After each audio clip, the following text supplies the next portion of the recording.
Bismillahirrahmanirrahim. Assalamualaikum warahmatullahi wabarakatuh.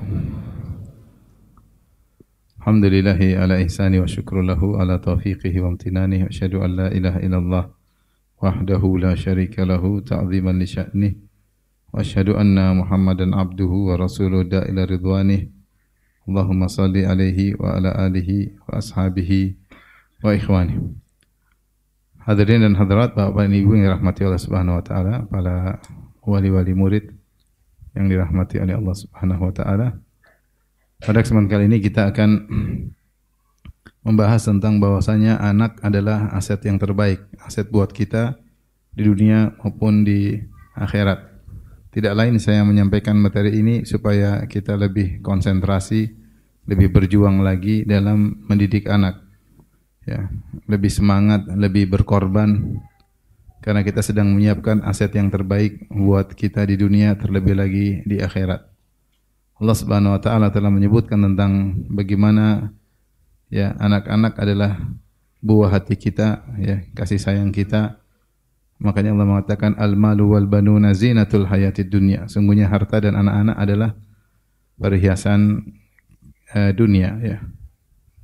Kemudian Allah juga berfirman, "Zuyyina lin-nasi hubbus syahawati minan nisa'i wal banin." Sungguhnya dijadikan bagi manusia kecintaan kepada para istri dan juga kepada anak-anak. Demikian juga dalam hadis qudsi Allah menamakan anak-anak dengan buah hati, ya. Ketika malaikat mencabut nyawa anak seorang mukmin, maka Allah bertanya, "Hal qabattum walada abdi?" Apakah kalian para malaikat telah mencabut nyawa putra dari hambaku? Kata malaikat, "Na'am." Benar ya Allah. "Hal qabattum thamarata fuadihi?" Apakah kalian telah mencabut nyawa buah hatinya? Ya, di sini Allah menamakan anak sebagai buah hati. Oleh karenanya semua orang tua tentu sangat sayang kepada anaknya. Tetapi dia harus mempersiapkan anaknya menjadi aset yang benar dan jangan salah. Jangan sampai anak malah menjadi sumber kesengsaraan di dunia, terlebih lagi di akhirat. Contoh, Allah juga mengingatkan tentang jangan sampai salah dalam menyiapkan anak-anak. Allah mengatakan, ya, wa'lamu annama amwalukum wa auladukum fitnah. Ketahuilah bahwasanya harta kalian, anak-anak kalian adalah apa? Fitnah. Itu ujian. Kalian bisa lulus dalam ujian tersebut dan kalian juga bisa salah dalam ujian tersebut.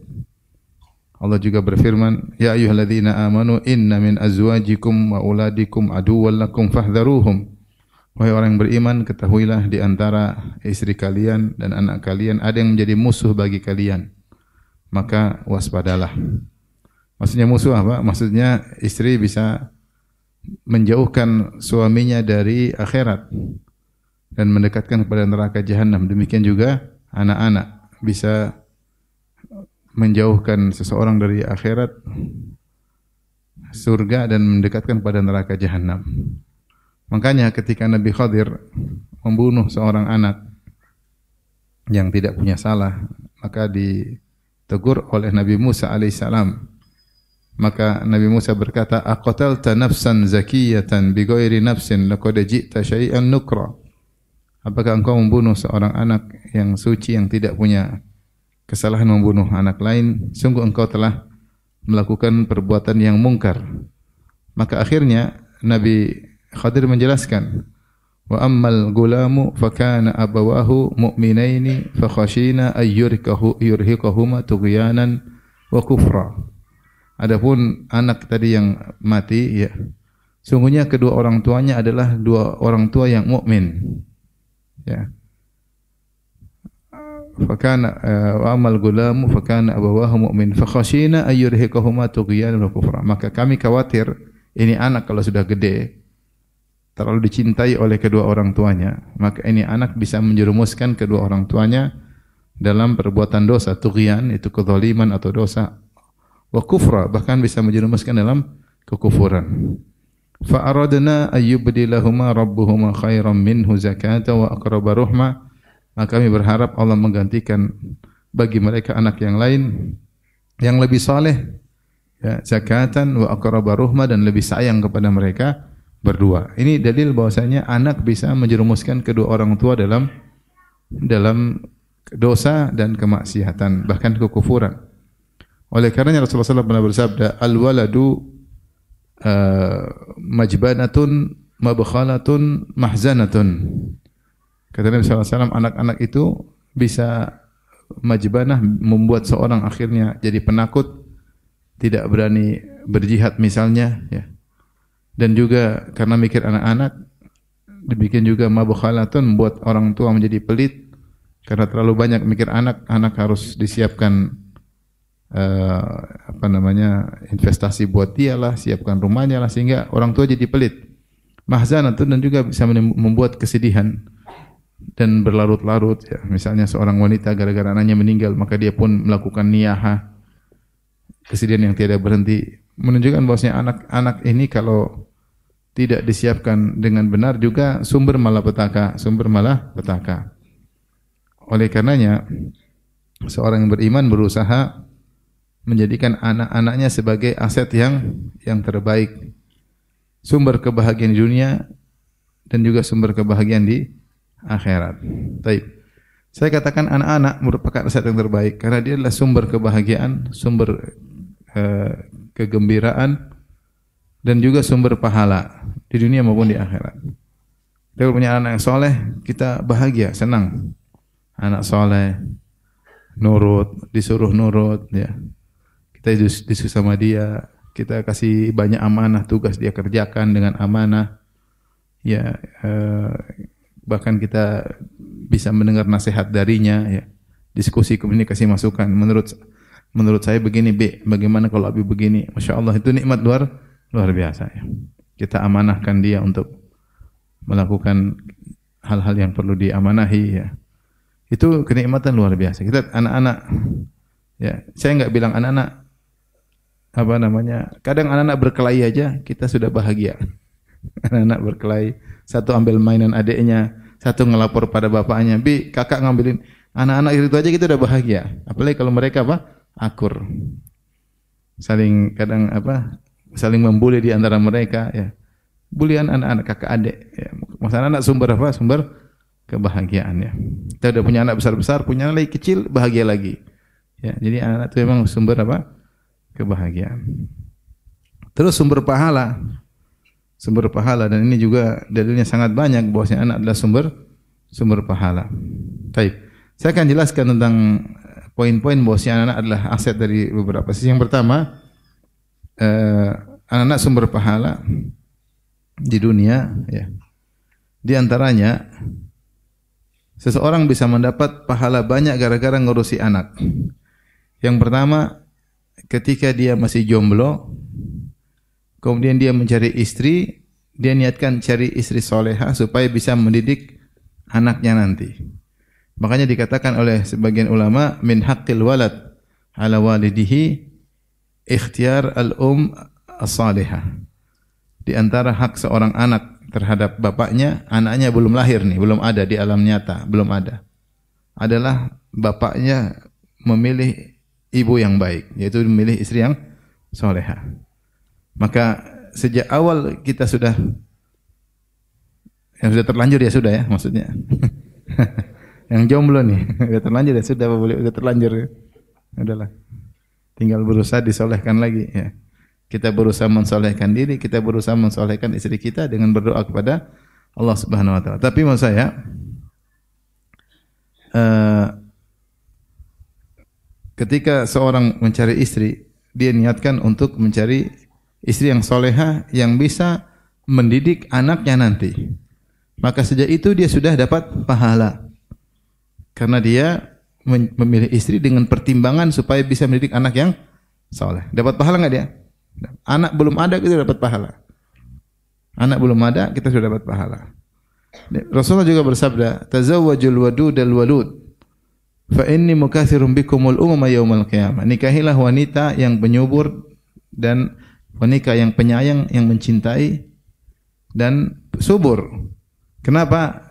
Karena aku bangga jika aku punya pengikut yang banyak pada hari kiamat di hadapan para nabi yang lain. Nabi ingin kita punya anak banyak, dan yang dimaksud anak yang banyak tersebut adalah anak-anak yang terdidik, anak-anak yang soleh, sehingga bisa dibanggakan di hadapan para nabi-nabi yang lain. Maka jika seorang mau menikah, dia pilih-pilih mencari wanita yang subur. Bagaimana mengetahui wanita subur? Dengan melihat kakak adiknya atau ibunya, bagaimana dia mudah subur enggak, anaknya banyak, seperti itu. Ini boleh di antara salah satu poin faktor yang kita pilih agar kita punya anak banyak yang soleh dan soleha. Kita milih-milih gitu, kita sudah dapat apa? Pahala ya. Cari wanita yang mencintai dan apa yang subur. Dua ini harus ada, mencintai dan subur. Kalau subur tapi ngomel terus percuma. Subur ngomel terus enggak tertarik untuk menggaulinya. Kalau penyayang tapi tidak subur juga tidak terwujud apa yang diinginkan. Maka Rasulullah menggabungkan keduanya. Yang penyayang mencintai, mutahabbibah ila zaujiha, berusaha menunjukkan cintanya, berusaha menarik hati suaminya. Yang kedua, al-walud, yang mudah untuk melahirkan. Jika seorang menikah ingin punya anak banyak yang soleh dan soleha, menguatkan umat ini, ya, memperjuangkan dakwah ini, maka dia semenjak dia memilah-milih, usaha dia ke sana kemari, memilah-milih, cari informasi, semua dapat pahala. Semua dapat pahala. Anak belum ada, seorang sudah mendapatkan apa? Pahala ya. Makanya Rasulullah SAW memotivasi untuk punya anak soleh. Kata Nabi SAW, "Idza mata al-insan, inqata anhu amaluhu illa min thalath." Jika seorang manusia meninggal, maka terputus darinya seluruh amal soleh kecuali 3, di antaranya waladun salihun yad'u lahu, anak soleh yang mendoakannya. Taib. Sudah, dia bisa dapat pahala sebelum anaknya ada. Sekarang kita bicara tentang bagaimana dapat pahala dalam proses pembuatan anak tersebut. Kita tahu yang menciptakan manusia Allah Subhanahu wa taala, tapi ada sebabnya. Sebabnya di antaranya adalah berhubungan intim antara suami dan istri. Allah berfirman dalam surat Al-Baqarah, "Nisa'ukum harthul lakum fa'tu harthakum anna syi'tum." Sungguhnya istri-istri kalian adalah sawah ladang bagi kalian. Sawah ladang itu Allah menamakan para wanita dengan harth, yaitu sawah ladang, agar lelaki semangat untuk mendatanginya. Fa'tu harthakum anna syi'tum. Maka datangilah sawah ladang kalian kapan saja kalian maui dan bagaimanapun cara yang kalian datangi. Itu silakan, yang penting digauli. Mau kapan saja waktunya terserah, mau caranya bagaimana juga terserah, yang penting digauli. Kemudian kata Allah, "Waqaddimu li anfusikum wattaqullaha wa'lamu annakum mulaquh." Dan persembahkanlah buat diri kalian pahala, dan bertakwalah kepada Allah, ketahuilah kalian akan bertemu dengan Allah. Jadi setelah Allah memerintahkan atau memotivasi para suami untuk mendatangi istri-istrinya, Allah berkata, "Wa qaddimu li anfusikum wattaqullah." Hendaknya kalian mempersembahkan pahala buat diri kalian dan bertakwalah kepada kalian karena kalian akan bertemu dengan Allah, yaitu pikirkan hari akhirat. Para ulama bahas pahala apa yang bisa didapatkan ketika berhubungan istri. Karena Allah ketika berbicara tentang hubungan intim suami istri, Allah mengatakan waqaddimu li anfusikum. Persembahkanlah buat diri kalian pahala. Maka para ahli tafsir membahas maksudnya adalah seorang ketika berhubungan dengan istrinya berniat untuk menjaga kemaluannya, juga menjaga kemaluan istrinya, berniat untuk menundukkan pandangannya dan menundukkan pandangan apa? Istrinya, berniat untuk menyalurkan hasrat pada tempat yang halal, dan ini semua sumber pahala. Untuk menghindari dari menyalurkan hasad dari tempat yang haram, di antaranya agar bisa punya anak yang soleh. Jadi kalau seorang berhubungan istrinya supaya bisa punya anak soleh, maka dia dapat pahala. Makanya diriwayatkan dari Umar bin Khattab, dia mengatakan, sungguhnya saya tidak ingin berhubungan, tapi saya datangi istri saya di ajil walad supaya bisa punya anak yang soleh. Umar mungkin karena saking sibuknya ya dengan urusan kenegaraan, urusan jihad, sehingga dia terkadang tidak berhasrat karena saking sibuknya urusan negara, tapi dia tetap mendatangi istrinya karena dia berharap punya anak yang saleh.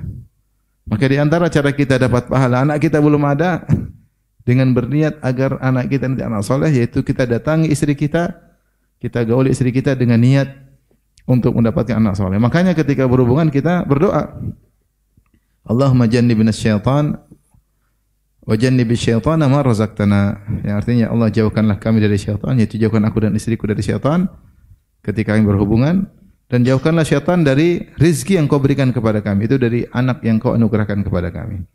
Karena kita tahu ketika proses hubungan intim terkadang jin ikut-ikutan. Allah berfirman, wa syarikhum fil amwali wal auladi wa'iduhum.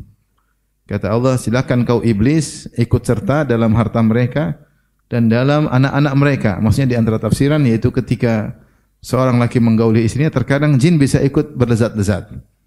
Ya. Makanya ketika mau berhubungan, suami berdoa, istri juga berdoa. Apa doanya? Bismillah. Minimal apa? Bismillah.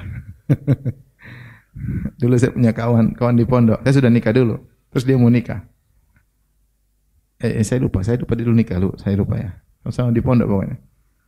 Dia mau nikah, dia jalan dari kamar, dari ruangan ke depan, mundur ke depan. Dia hafal, Allahumma jannibna syaitan wa jannibi syaitana ma razaqtana. Diulang-ulang. Karena ketika kejadian mungkin lupa kan, enggak gampang. Malam pertama bisa dia apa? Lupa. Tapi dia persiapan luar biasa. Luar biasa dia jangan.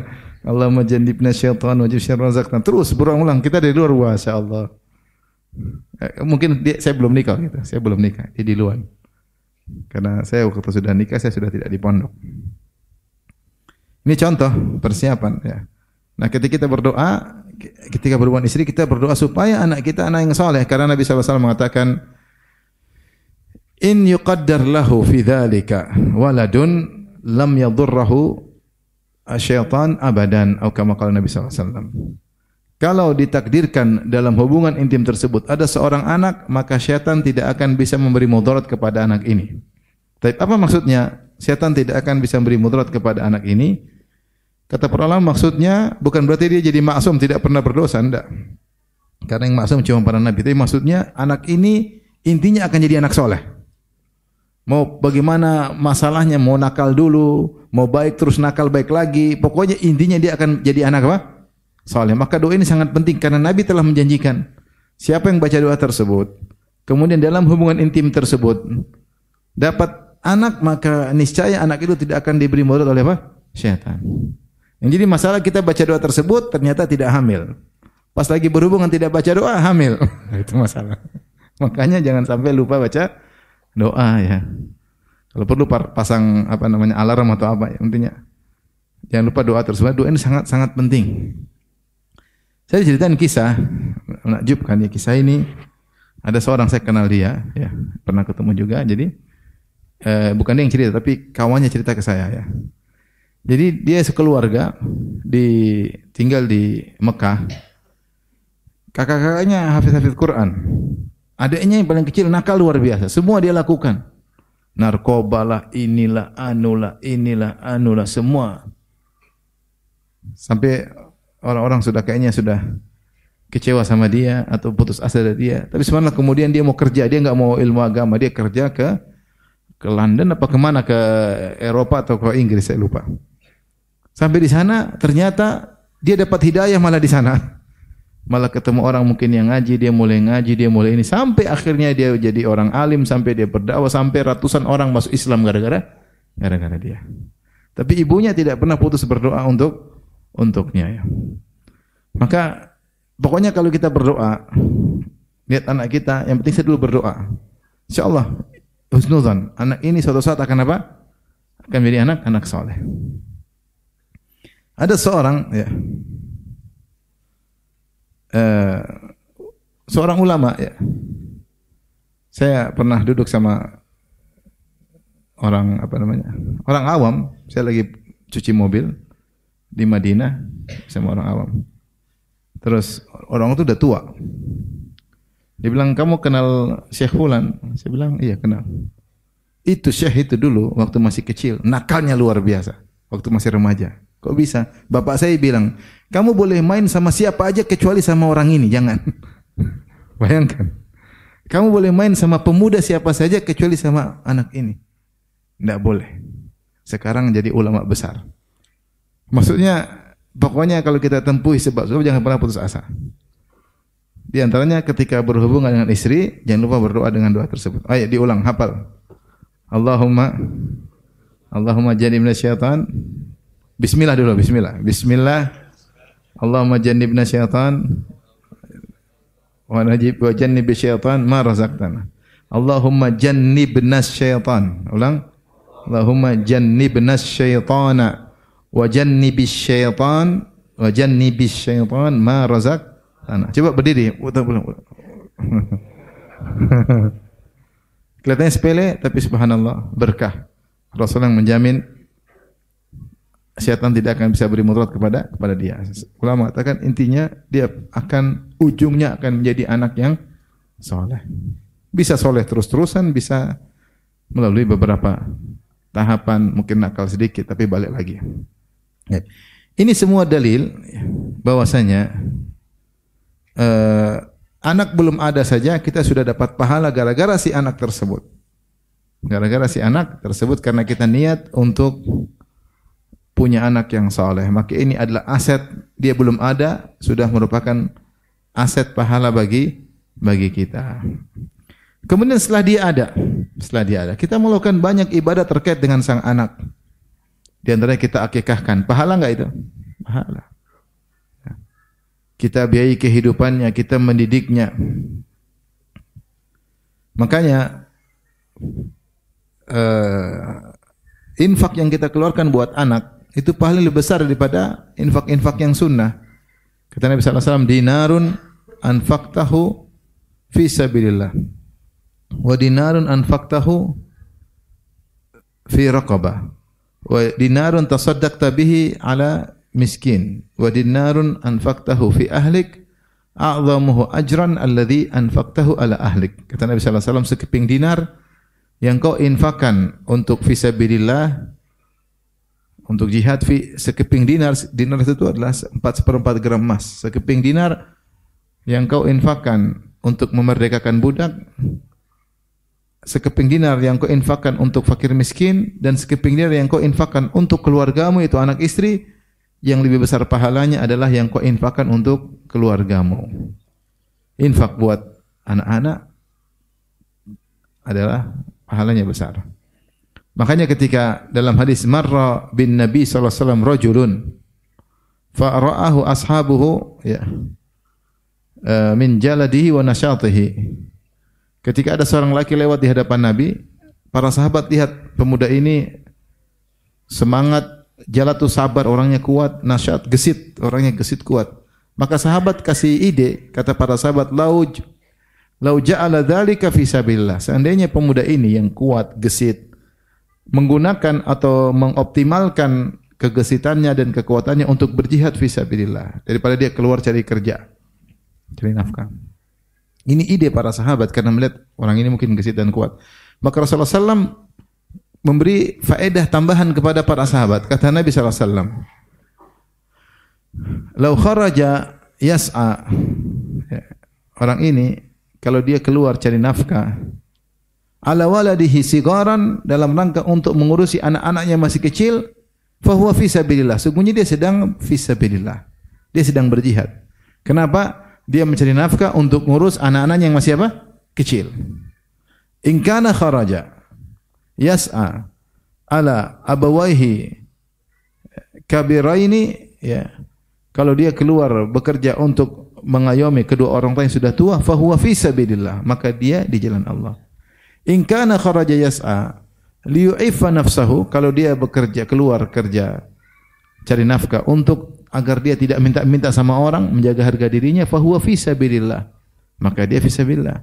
In kana kharaja yas'a tafakhuran wa riya'an fa huwa fi sabilillah syaitan. Adapun kalau dia kerja cari uang dalam rangka untuk bangga-banggaan, punya rumah paling banyak, punya rumah paling besar, punya mobil paling banyak, punya moge paling banyak, punya ini paling banyak, atau riya, maka di jalan syaitan, di jalan syaitan. Maksud saya, si Nabi mengatakan, in kana kharaja yas'a ala waladihi sigaran fa huwa fi sabilillah. Kata Nabi, kalau dia keluar cari nafkah dalam rangka mengurusi anak-anak masih kecil, sungguhnya dia sedang berjihad di jalan Allah. Ternyata seorang keluar cari nafkah yang dia pikirkan untuk anak-anaknya. Kita udah begini, apa yang kita pikir? pikir anak-anak gimana? Ya, maksudnya banyak orang tua seperti itu ya. Dia mikir gimana, yang penting anaknya sekolah, yang penting anaknya ini, yang anaknya berhasil.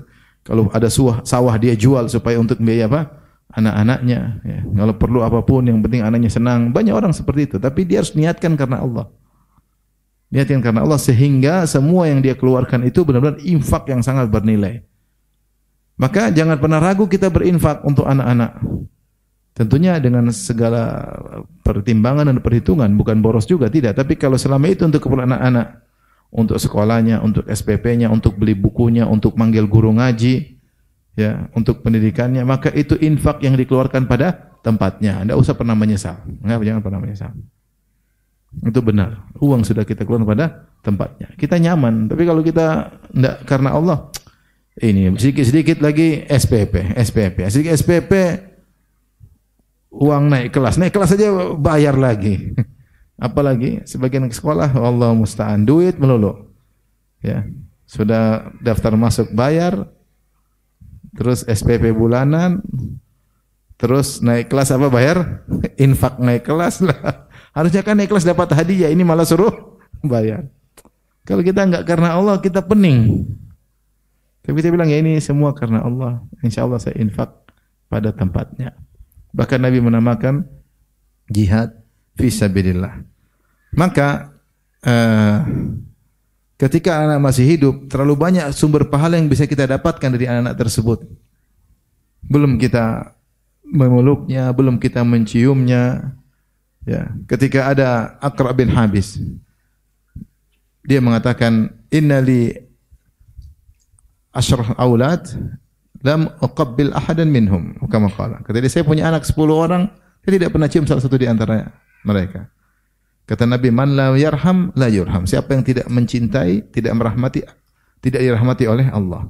Maka kita merahmati anak kita gendong, kita cium, ya, kita bawa, kita sayang sama dia, kita akan disayang oleh Allah Subhanahu wa taala. Karena di antara sebab turunnya rahmat Allah, kita merahmati makhluk, ya. Di antaranya anak kita sendiri. Bahkan Nabi tegur ketika ada Aqra' bin Habis At-Tamimi yang dia bangga seakan-akan tidak mencium anak, menunjukkan kejantanan, menunjukkan karismatik. Maka Rasulullah tegur, justru sebaliknya. Kau model seperti itu, kau tidak dirahmati oleh Allah. Siapa yang bisa mencegahmu jika Allah mencabut rahmat dari jiwamu? Tidak ada. Justru Nabi SAW mencium Hasan dan Husain. Rasulullah SAW mencium bibir Hasan dan Husain. Subhanallah. Sampai ketika kepala Al-Hasan setelah dibunuh di Karbala didatangkan di hadapan, kalau tidak salah, Ubaidillah bin Ziyad. Kemudian dia mengambil kayu, dia masukin di mulut Husain. Maka sahabat, kalau tidak salah, Anas bin Malik bilang, itu pernah dicium oleh Nabi. Bibir yang kau gini-gini kan pernah dicium oleh siapa? Nabi SAW. Rasulullah mencium bibir cucunya. Rasulullah SAW menggendong apa? Cucunya, ya. Oleh karenanya sayang kepada anak adalah sebab sayang Allah kepada kita. Irhamu man fil ard yarhamkum man fis sama. Rahmatilah yang di bumi, niscaya Allah akan merahmatimu. Maka subhanallah, kita sayang sama anak, kita peluk mereka, kita ngobrol sama mereka, kita ajak jalan-jalan, kita kasih hadiah, kita kasih nasihat. Ini semua pahala. Antum dakwahi orang kan mungkin belum tentu ada yang mau dengar, tapi kalau antum dakwahi anak-anak adalah dakwah. Diajak ini, dibimbing, diajak salat ke masjid, salat sunnah, salat malam bareng, semua pahala. Maka anak-anak adalah sumber pahala ya. Gampangannya Rasulullah mengatakan fi kulli dzati kabidin ratbin sadaqah, ya. Karena Nabi SAW bersedekah pada hewan manapun yang hidup. Kabid rotbah maksudnya masih ada nyawa, yaitu hatinya basah, maksudnya masih bernyawa. Kau bantu maka dapat apa? Dapat pahala, ya. Ketika ada seorang muslim menanam pohon, kemudian bijinya atau buahnya dimakan oleh burung, maka Rasulullah mengatakan pahala. Maka sahabat bertanya, kok bisa ya Rasulullah? Kata Rasulullah, setiap nafkah atau berbuat baik kepada hewan, ya, itu ada pahalanya. Bukankah Rasulullah menjelaskan ada seorang lelaki yang memberi minum kepada seekor anjing, masuk surga gara-gara memberi minum seekor anjing. Nah, apalagi kita bicara manusia, kita mengurus manusia, anak kita sendiri. Bahkan seandainya la qadarallah, kita tidak ingin tapi terjadi. Ternyata ada orang punya anak autis misalnya atau cacat misalnya. Ya, kita kalau bantu anak orang yang cacat, pahalanya besar enggak? Anak orang lain cacat, pahalanya besar enggak? Boleh besar. Apalagi anak sendiri. Anak sendiri.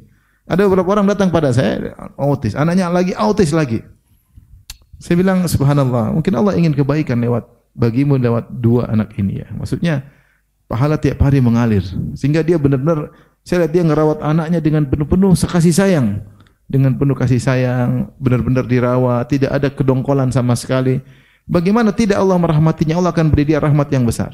Dia sedang mengurus manusia, ciptaan Allah yang kebetulan cacat, kebetulan juga adalah anaknya sendiri.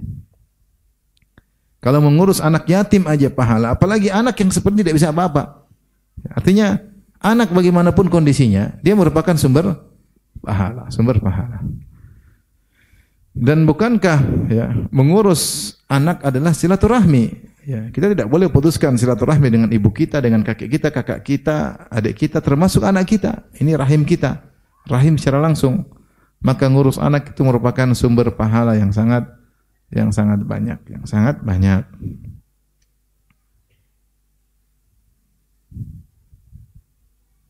Baik. Bagaimana lagi kalau ternyata anak yang kita urus akhirnya menjadi anak yang saleh, yang menyenangkan. Subhanallah. Bahagia luar biasa. Nurut. Inilah perjuangan yang kita lakukan. Tentu semua dari Allah Subhanahu wa taala, tapi ada sebab, ada ikhtiar. Kita mendoakan. Makanya Allah menyebutkan di antara ciri penghuni surga adalah orang-orang yang selalu mendoakan anak-anaknya. Ketika Allah berfirman, "Ibadur rahmanil ladzina yamshuna 'alal ardi hauna." Dan hamba-hamba Ar-Rahman yaitu penghuni surga, Allah sebut ciri mereka, alladzina yamshuna 'alal ardi hauna, yang berjalan di atas bumi dengan penuh tawadhu.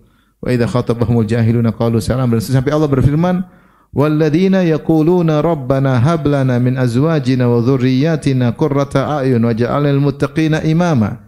Kata Allah, orang-orang yang senantiasa berdoa, ya Rabb kami, anugerahkanlah kepada kami istri-istri salehah dan anak-anak yang saleh.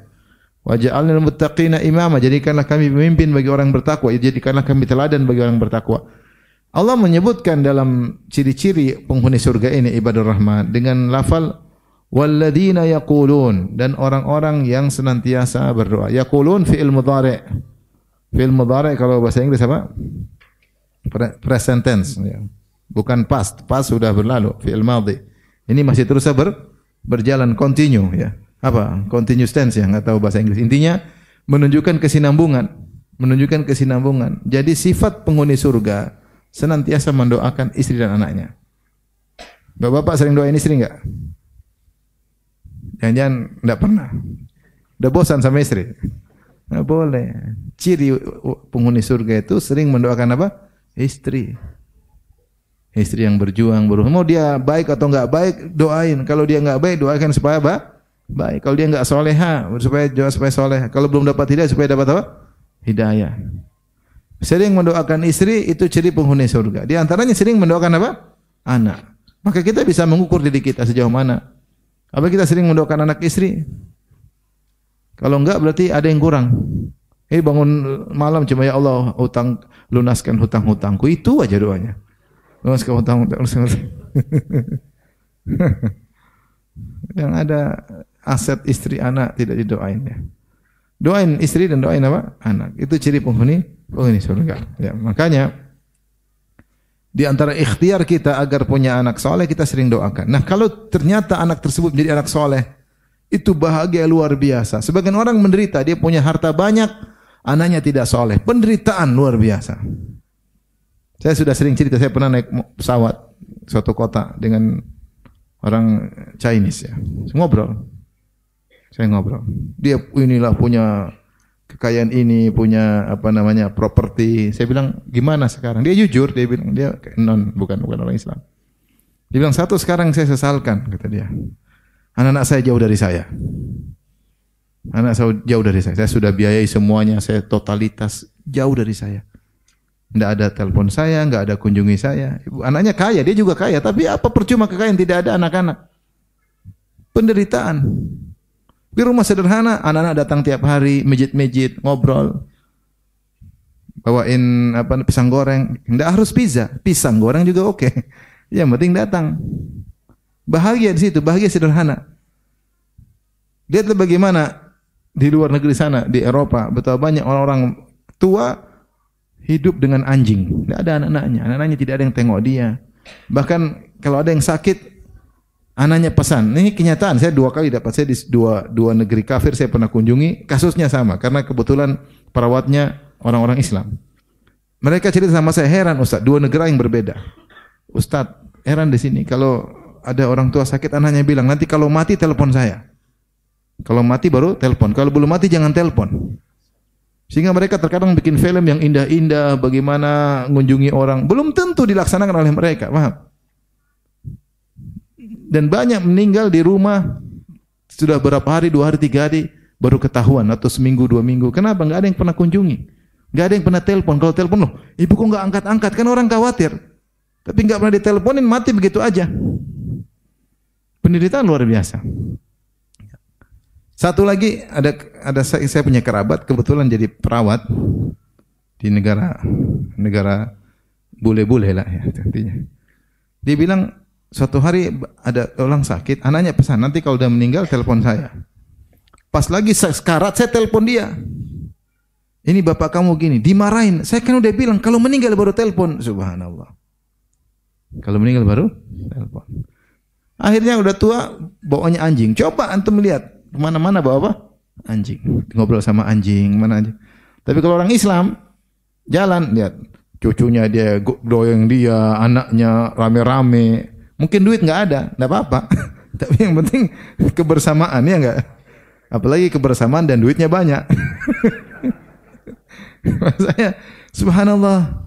Itu, jadi anak soleh itu benar-benar aset kebahagiaan luar biasa. Ketika seorang kehilangan anak soleh, penderitaan, tangisan, dalam kesendiriannya, menyesal punya anak tersebut. Makanya banyak sekarang mereka tidak mau punya anak. Ya enggak? Banyak enggak mau punya anak. Enggak mau punya anak. Bingung sampai yang kasih punya anak dikasih hadiah. Enggak mau punya anak. Banyak di antara mereka sukanya kumpul kebo aja, kumpul kebo.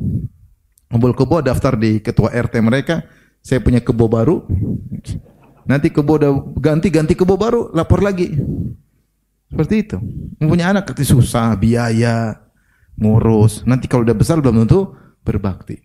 Di negara sana ada anak diomelin sama bapaknya, anak ini lapor kepada negara, diambil, dijadikan anak negara. Subhanallah. Memutuskan silaturahmi negara tersebut. Ini hidup kayak begitu. Tapi kalau punya anak, subhanallah, telepon mamanya, ketawa-ketawa mamanya, datang mijit mamanya, datang pijit bapaknya. Itu bahagia luar biasa. Bahagia luar biasa. Apalagi mamanya juga ikut mijit. Jadi senang, kita senang punya anak yang baik. Maka di antara aset yang mendatangkan kebahagiaan luar biasa adalah anak-anak yang soleh. Anak-anak yang soleh, yang perhatian sama kedua orang tuanya. Karena orang tua itu bukan cuma butuh harta, dia butuh juga dengan anak-anaknya. Ya. Apalagi anak sudah kaya, udah ini. Kemarin kan ada kejadian, saya sempat viral ya, yang nyekolahkan anaknya di luar negeri, terus dia sakit, anaknya nggak mau datang karena sudah sukses di negara kafir. Udah lupa. Akhirnya sampai meninggal, sampai dia menyesal menyekolahkan anaknya di luar negeri. Karena ternyata anaknya brengsek semua. Iya, menyesal. Beberapa kali kejadian loh. Tersebut viral saya sempat dibaca beberapa kali kejadian, bukan sekali 2 kali. Kalau dengan saya baca 3 kasus, ya, tapi kita tidak usah sebut nama. Tapi intinya begitulah, sebagian orang menyesal mensukseskan anaknya duniawi, tapi tidak mendidik agamanya, berhasil secara dunia, tidak sukses secara akhirat, akhirnya menjadi sumber kesedihan, sumber penderitaan di akhir hayat sang orang tua. Waliyadzubillah.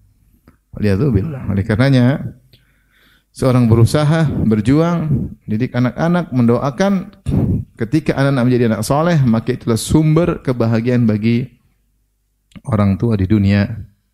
Baik, apalagi ketika di masa tua. Aset paling membahagiakan adalah anak yang soleh. Paling membahagiakan adalah anak yang soleh. Ya. Tapi kalau anaknya nakal, sudah bapaknya tidak dipedulikan, ibunya tidak dipedulikan, ya. Bahkan masih terus merampok harta ayah dan ibunya. Ya. Datang lagi ambil uang lagi, datang lagi ambil ini, asetnya dijual. Mengerikan. Seperti itu penderitaan yang berkesinambungan ketika punya anak yang durhaka. Tapi kita lanjutkan.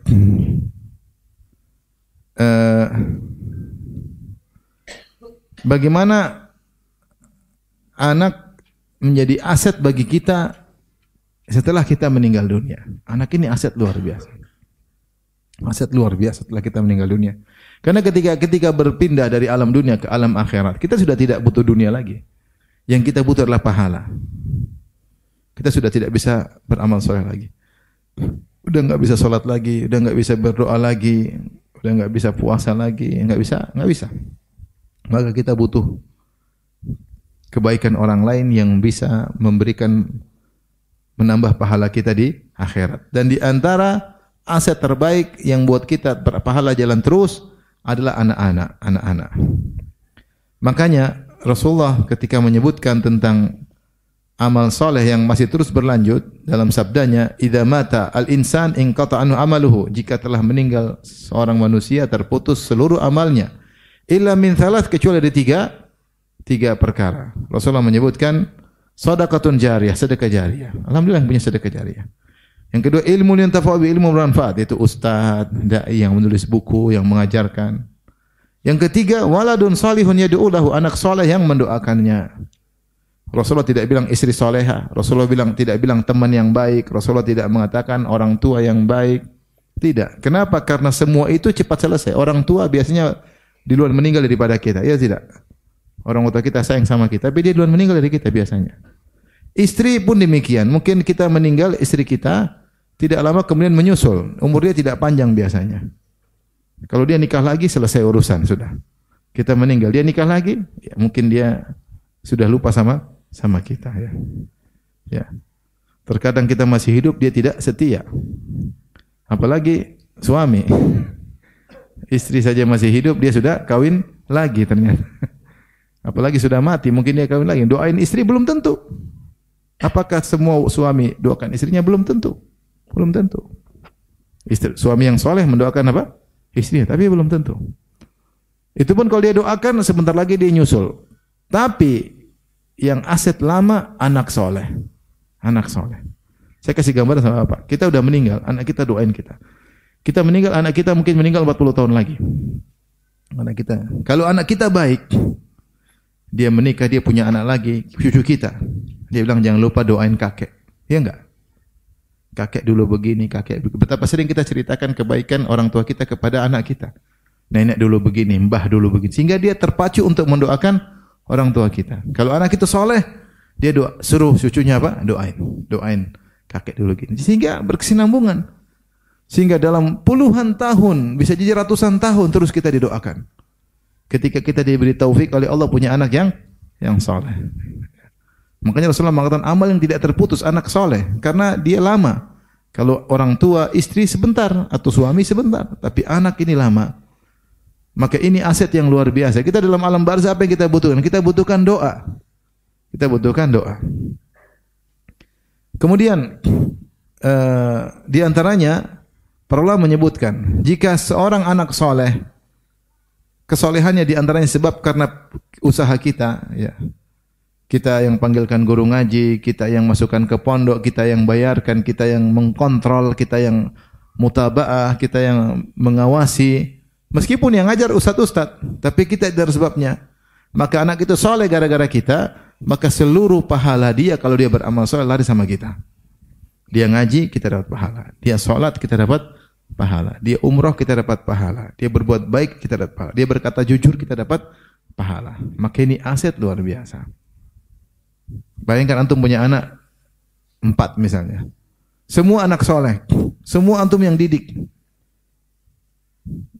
Kemudian masing-masing meninggal 50 tahun setelah antum meninggal. Antum meninggal, berarti antum dapat bonus 50 tahun, 50 tahun, 200 tahun. Seakan-akan antum masih hidup 200 tahun lagi. Karena anak-anak ini hidup umur 50 tahun beramal soleh melulu, semua amal soleh lari juga sama antum. Maka ini di antara aset paling baik untuk kita di akhirat. Paling baik. Antum tinggal didik anak antum berjuang ketika dia jadi anak soleh, statusnya anak lelaki soleh, anak wanita solehah, maka seluruh amal soleh yang dia kerjakan, pahala juga ngalir kepada kita yang mengajarkannya. Karena Rasulullah SAW bersabda, "Man dalla ala khairin falahu mithlu ajri fa'ilihi." Siapa yang menunjukkan pada kebaikan, bagi dia seperti pahala orang yang melakukannya. Yang membuat dia, menyebabkan dia soleh siapa? Kita. Bukankah kita yang mengarahkan, kita sejak kecil ngajak dia ke masjid, kita sholat sunnah di hadapan dia, kita baca Quran depan dia, kita kenalkan kepada para ustadz, kita ajak ke pengajian, kita biayai sekolah, dia soleh, luar biasa. Pahala ngalir terus. Makanya saya bilang, kalau bisa punya anak banyak lakukan. Kalau tidak mudah sudah. Anak anugerah. Kadang Allah beri banyak, kadang enggak. Tapi kalau bisa punya anak banyak, punya anak yang banyak.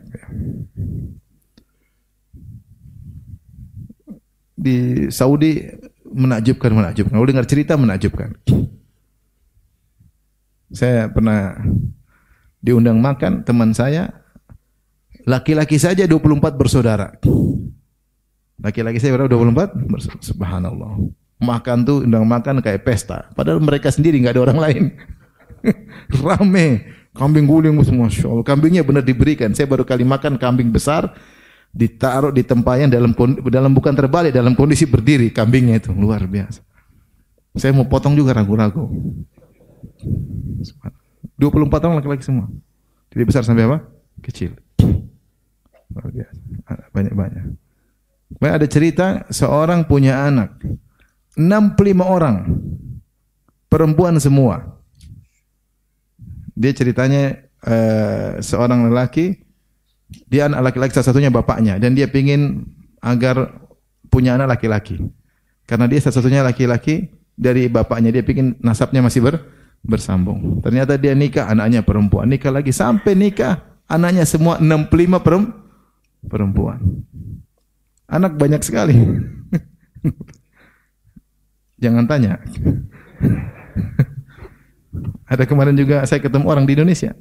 Om dia. Kemarin saya pas ke Malang, orang Arab juga, orang Arab Indonesia. Om dia nikah, istri pertama anak 11 perempuan. Istri kedua anak 11 laki-laki. Luar biasa. Suatu kebetulan yang menakjubkan. 11 anak perempuan, 11 apa? Laki-laki. Jangan pikiran macam-macam ya, cuma cerita ya. Cerita. Maksud saya, ya. Dan sebagian orang Masya Allah dari satu biang anak bisa sampai banyak. Istri saya 13 bersaudara. 13 bersaudara. Itu pun berhenti karena bapak mertua saya meninggal.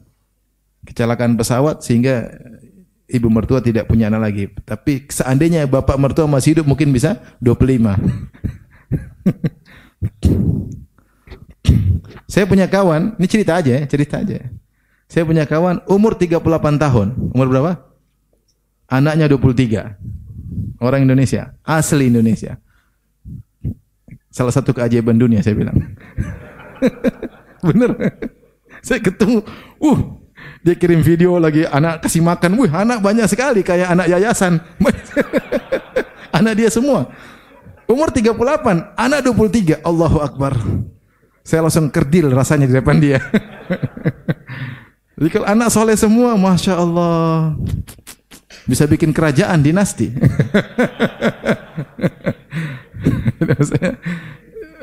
Tidak apa-apa, semua insya Allah. Mau anak sedikit banyak semua dari Allah Subhanahu wa Ta'ala. Yang penting yang ada kita optimalkan.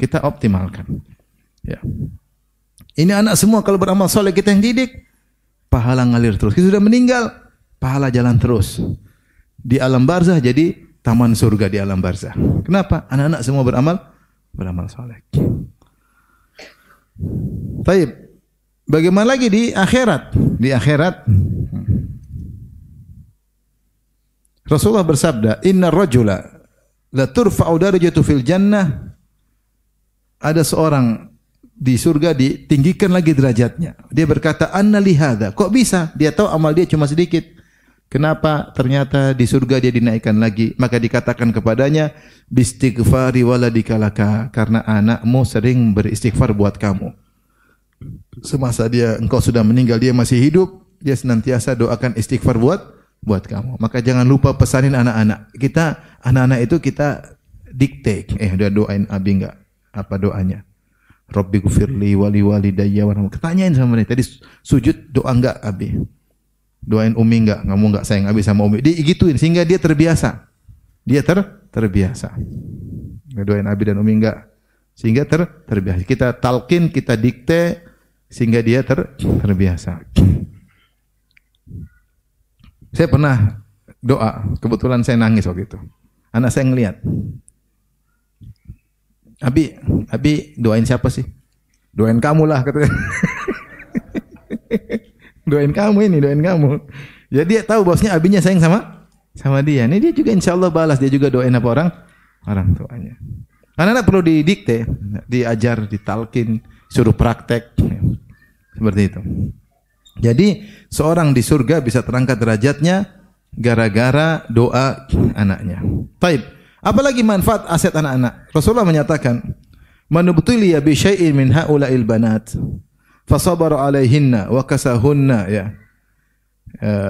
Siapa yang diuji oleh Allah dengan punya anak perempuan, kemudian bersabar dalam mengurusnya, kemudian memberi pakaian padanya, memberi makan kepadanya, kunna lahu sitran yaumal qiyamah minan nar. Maka anak-anak perempuan ini akan menjadi penghalang api neraka baginya pada hari kiamat. Jadi yang punya anak perempuan bersyukur, alhamdulillah. Anak perempuan itu penghalang neraka jahanam. Memang butuh ekstra ngurus anak-anak perempuan. Sampai carikan jodoh buat dia. Sampai dia sudah nikah pun terkadang kita harus terus nanya-nanya gimana kabarnya. Tapi itu penghalang dari neraka jahanam. Gimana tadi yang anak perempuannya 65? Banyak. Jadi yang cerita ke saya seorang syekh haji kemarin, dia ketemu orang umur 80 tahun. Dia bilang, "Syekh, saya fulan, saya punya anak 65 perempuan semua." Masya Allah. Bagaimana bisa? Dia cerita tadi. Saya ingin punya laki-laki tapi sekarang belum bisa. Semuanya anak perempuan 65 orang. Syekh, kata dia, 55 sudah menikah, tinggal 10. Anda mau satu? Jadi subhanallah, anak 55 sudah nikah. Semua cucunya kira-kira banyak itu. Bikin dinasti. Jadi subhanallah, seorang diangkat derajatnya karena anaknya sering doakan ampunan baginya. Seorang terhalangi dari api neraka, dia punya dosa banyak, tetapi dia punya anak perempuan banyak yang menghalangi dari neraka jahanam. Luar biasa. Kemudian juga di antaranya jika anak-anak meninggal sebelum balik juga sebab memberi syafaat, ya. Rasulullah SAW bersabda, "Ma min muslimin yamutu lahu thalathatun minal walad lam yablughul hinth illa talaqahu min abwabil jannati ats-tsamaniyati min ayha syaa dakhal." Siapa yang punya anak 3 orang meninggal sebelum balik, anaknya masih kecil, umur 10 meninggal, 12 meninggal, 8 meninggal, baru lahir meninggal, maka nanti mereka akan menunggu bapaknya, menunggu orang tuanya dari 8 pintu surga. Setelah bapaknya mau surga dari mana? Dengan syarat bersabar. Subhanallah, punya anak terus meninggal, pahalanya ternyata besar. Ditunggu di pintu surga. Ditunggu di pintu surga. Demikian dalam hadis kata Rasulullah SAW, "Sigaruhum da'amisul jannah." Sigaruhum da'amisul jannah. Itu anak-anak yang meninggal belum balik. Rasulullah menamakan dengan da'amisul jannah, ya. Du'musa adalah dabatul ma', yaitu maknanya adalah hewan yang di air yang tidak pernah keluar dari air. Rasulullah menamakan anak-anak tersebut, ya. Anak-anak tersebut yang meninggal sebelum balik, ya. Maka mereka seperti hewan-hewan air yang tidak pernah keluar dari air, maksudnya yaitu anak-anak yang selalu di surga enggak pernah keluar dari surga. Kata Nabi, "Yatalaqa ahaduhum abahu fayakhudhu bi thawbihi fala yantahi hatta yudkhilahu Allahu abahul jannah." Maka ketika dia ketemu ayahnya, dia tarik tangan ayahnya, suruh masuk surga. Dia tarik terus sampai masuk surga. Subhanallah. Itu yang bisa saya sampaikan kepada orang yang ternyata ditakdirkan anaknya meninggal sebelum balik. Menyedihkan, tapi kita bilang pahalanya besar kalau sabar dengan syarat apa? Bersabar. Dengan syarat bersabar. Jadi luar biasa. Anak-anak ini pokoknya anak ini adalah aset terbaik. Kemudian Allah juga mengabarkan bahwasanya kalau ternyata anak kita lebih saleh dan punya surga lebih tinggi, kita bisa diangkat sejarah dengan dia. Dalam 2 ayat Allah menyebutkan. Yang pertama dalam surat An-Nisa. Allah berfirman di akhir ayat 11 dari surat An-Nisa, yusikumullahu fi auladikum lidzakari mithlu hadzal unthayain. Di akhir ayat Allah mengatakan aba'ukum wa abna'ukum la tadruna ayyuhum aqrabu lakum naf'a faridatan minallah. Innallaha kana aliman hakiman. Kata Allah Subhanahu wa taala, ikutilah hukum waris yang aku tetapkan. Kau tidak tahu ayahmu atau anakmu yang mana yang lebih bermanfaat bagi engkau. Kau tidak tahu di dunia maupun di akhirat. Sebagian ulama di antara Al-Qurtubi menyebutkan, kau tidak tahu anak mana di antara anak-anakmu yang lebih banyak berdoa untukmu ketika di dunia. Kau tidak tahu di antara anak-anak ini yang mungkin kau sepelekan, yang mungkin kau anggap kurang berhasil, ternyata di akhirat surganya tinggi. Sehingga dia bisa mengajakmu untuk naik ke derajat surga yang sama. Jadi di akhirat jika anak kita surganya tinggi, dia bisa ngajak apa? Orang tuanya sederajat. Dan ini juga diisyaratkan oleh Allah dalam surat At-Tur. Kata Allah Subhanahu wa taala, "Walladzina amanu wattaba'atuhum dzurriyyatuhum biimanin alhaqna bihim dzurriyyatahum wa ma alatnahum min amalihim min syai' kullu imrin bima kasaba rahin." Dan orang-orang yang beriman kemudian diikuti oleh anak-anaknya. Alhaqna bihim dzurriyyatahum, maka kami akan susulkan dzurriyyahnya. Dzurriyyah dalam bahasa Arab bisa artinya anak-anak, bisa artinya bapak dan kakek. Sebagaimana firman Allah Subhanahu wa taala, wa ayatul lahum anna hamalna dzurriyyatahum fil fulkil mashhun. Di antara tanda-tanda kebesaran Allah bagi mereka, anna hamalna dzurriyyatahum, kami pernah mengangkat kakek mereka yaitu Nabi Nuh alaihissalam di kapal yang dipenuhi dengan muatan. Jadi di sini Allah menamakan Nabi Nuh dengan dzurriyyah yaitu kakek. Jadi terkadang dzurriyyah artinya apa? Kakek. Oleh karenanya antara anak dan orang tua bisa saling memanfaatkan, saling memberi manfaat. Di antara kata para ulama, jika sang anak di surga yang tinggi, kemudian ayahnya di surga yang rendah, alhaqna bihim dzurriyyatahum, maka ayahnya disusulkan. Wa ma alatnahum min amalin min syai', dan tidak mengurangi derajat sang anak. Adapun terkait dosa, kalau tidak saling penyebab dosa tersebut, kullu mri'in bima kasaba rahin. Adapun dosa masing-masing. Maka ini semua motivasi kita untuk serius terhadap anak-anak. Kalau anak saleh, maka kita yang diuntungkan dunia maupun di akhirat. Jangan pernah ragu untuk mengeluarkan biaya untuk anak-anak. Jangan pernah pelit terhadap anak. Jangan pelit waktu. Butuh waktu duduk sama anak, diskusi sama mereka, ngobrol sama mereka, beri arahan kepada mereka. Jangan suka-suka telepon mereka, tanya gimana kabar mereka, bagaimana perkembangan mereka. Anak senang diperhatikan oleh orang tuanya. Jangan sampai kita karena cari harta lupa. Allah mengatakan, wa'mur ahlaka bis salati wastabir 'alaiha la nas'aluka rizqan nahnu narzuquk. Perintahkan keluargamu di antara anak-anak untuk salat. Ya, dan sabarlah untuk salat, sabar untuk perintahkan mereka. La nas'aluka rizqan. Kami tidak pernah minta rezeki darimu, yaitu jangan sampai kau cari rezeki karena Allah tidak suruh kau cari rezeki sehingga lupa ngurus apa? Anak-anak. Justru nahnu narzuquk, justru kami yang kasih rezeki. Justru kami kasih rezeki dengan ngurusi anak-anak, suruh anak-anak salat, Allah akan tambahkan rezeki. Jangan sampai sebaliknya, gara-gara kita cari rezeki lupa nasihati apa? Anak-anak. Terlalu sibuk di kantor melulu, enggak pernah telepon anak-anak. Gimana salatmu, gimana hafalanmu, gimana teman-teman di kelas, ngobrol sama mereka. Kalau dia bilang anak satu nakal, kamu sabar. Abi saya dibully, arahin, kamu sabar kalau dibully harus begini caranya. Cara membalik bully tersebut begini cara. Cara membantah gimana? Ini ajarin dia supaya dia kuat dan tegar dalam sekolah. Perlu perhatian. Tapi demikian saja kajian kita. Semoga bermanfaat. Wallahu ta'ala alam bisawab. Tapi demikian saja. Wabillahi taufiq. Assalamualaikum warahmatullahi wabarakatuh.